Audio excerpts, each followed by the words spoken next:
We go to this next, though. The bail hearing of 11 people charged in connection with that multi-million rand SASSA card fraud scheme is set to get underway in the Lenasia Magistrate's Court today. The accused, who include at least 7 SASSA employees, are facing more than 1,300 charges. Newzroom Afrika's Mnisi has been on the story from the start and joins us now. Linda, this is an important moment again to see some advancements in the case and perhaps just bring our viewers who might not have watched their dramatic arrests up to speed on the distance between that moment and today. Well, quite a lot has happened, Iman, since then. You'd recall that the police went on a trace for other suspects who they told us at the time were on leave.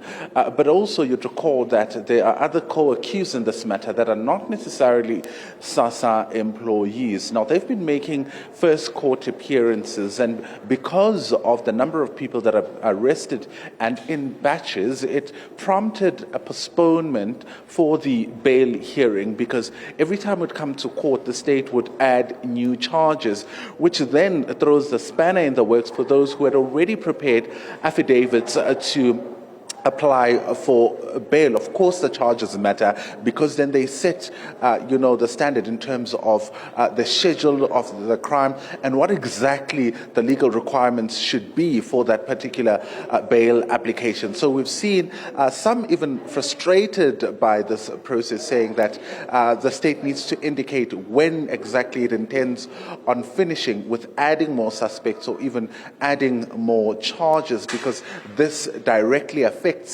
their bail application. We've heard in other instances lawyers lamenting the fact that bail in its nature, Iman, is urgent and therefore needs to be treated as such. These postponements that they were seeing were really affecting their clients' right to applying for bail. So they're all settled on the fact that they would be able to apply for bail today and tomorrow, which are the dates that are set down for that particular hearing. But you'd also recall that there was one suspect that was still at large, and according to the NPA at the time, telling us that that particular suspect was still on the run. Now, we know the update with that is that that particular suspect has since handed themselves over to the police and made her first court appearance on the 24th of March. This was last week, Monday, and her matter also rolled over to today. So we're going to be seeing all 11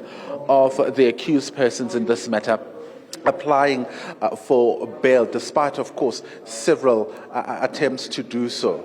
Iman?